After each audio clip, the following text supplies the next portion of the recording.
2019 ఎన్నికల్లో ప్రత్యేక హోదాయే ప్రధాన ఎజెండాగా మారుతుందన్నారు సిపిఐ నేత నారాయణ. అమరావతి రైతులకు ఇచ్చినట్లే పోలవరం రైతులకు కూడా రాయితీలివ్వాలని డిమాండ్ చేశారు ఆయన.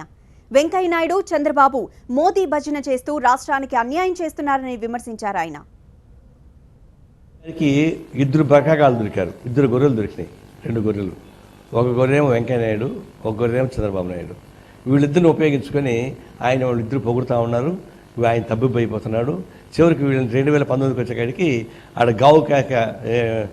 గావు వేయడానికి ఉపయోగపడే పద్ధతుల పోటీలాగా పెంచుకుంటున్నాడు ఆయన.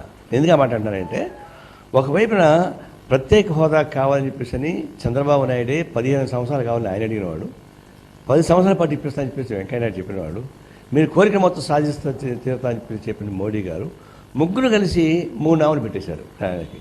ఇప్పుడు అదే చంద్రబాబు నాయుడు ఏమంటున్నాడు, మోడీ చాలా మంచి పని చేస్తున్నాడు, మన రాష్ట్రానికి ప్రమాణంగా వస్తున్నాయి అని చెప్పి చెప్తున్నాడు. మరి నిజంగా మంచి చేస్తే ఆలోచన వ్యతిరేకిస్తున్నావు, మరి ప్రత్యేక హోదాని తేలేకపోయినావు, మరి ప్రత్యేక హోదా పక్కన పెట్టు, ప్రత్యేక ప్యాకేజ్ అన్నావు. ఉన్న ప్యాకేజీ పోతా ఉంది.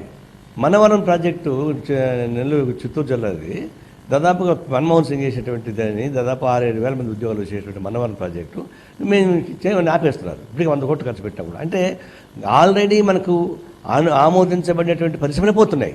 నీకు కొత్త ప్యాకేజ్ ఏముంది? ఇంకా కొత్త ప్యాకేజీ ఏం వచ్చేదేం లేదు. ఇప్పుడు దీనికి వచ్చేటిగా ఉన్నాడు, అమరావతిలో రైతులకు మాత్రం క్యాపిటల్ గెయిన్స్ మీద పన్ను లేదంటున్నాడు. అది పెద్ద ఎత్తున చెప్పుకుంటున్నాడు. నేను అంటున్నాను, స్వచ్ఛందంగా రైతులు ఇచ్చిన దానికి మీరు క్యాపిటల్ గెయిన్స్ మీద రాయితీ ఇచ్చింది సంతోషమే, నేను అభినందిస్తున్నా. ఇదే పద్ధతుల్లోనే పోలవరం ప్రాజెక్టు, ఇతర ప్రాజెక్టుల కింద రైతులు దీని మీద డబ్బులు భూమి తీసుకుంటున్నారు కదా, వాళ్ళకు వర్తించండి. వాళ్ళకు వర్తిస్తే ఉపయోగం ఉంటుంది. అందులో మా డిమాండ్ ఏంటంటే, అమరావతి రైతాంగానికి వచ్చినటువంటి రాయితీలు ఈ రాష్ట్రం మొత్తం మీదుగా నిర్వాసితులకు ఇవ్వాల్సిందే అనేటువంటి దాన్ని సాధించడానికి ప్రయత్నిస్తున్నాం. దాని మీద చర్చ ఉంటే ఆయన చెప్పారు ఒకటి. తర్వాత ఇంకా ప్యాకేజ్ వస్తుంది చెప్పేసి అని చెప్పడం అనేది ఇంకా మోసం జరుగుతుంది. ఇంకోటి కార్యక్రమం ఆయన సమస్య ఎట్లా వచ్చింది, చంద్రబాబు నాయుడు రాత్రి ఇంత టీవీలో మాట్లాడి చూస్తుంటే ఆయన 4 నుంచి మాట్లాడదు తప్ప 4 నుంచి మాట్లాడటంలా. అంటే ఇప్పుడు తిట్టబోతే అక్క కూతురు, కొట్టబోతే కడుపుతో ఉందన్నట్టుగా ఆయన చదువు మోజనేవాడిని అనలేడు, ఈడంత కొట్లాడలేడు.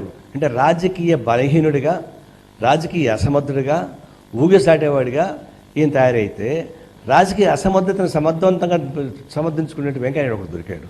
ఇంక వీళ్ళిద్దరూ డూడు బసవన్లాగా రాష్ట్రానికి అన్యాయం చేస్తున్నారు. దీనిపైన మాత్రం ప్రజానీకంలో పెద్ద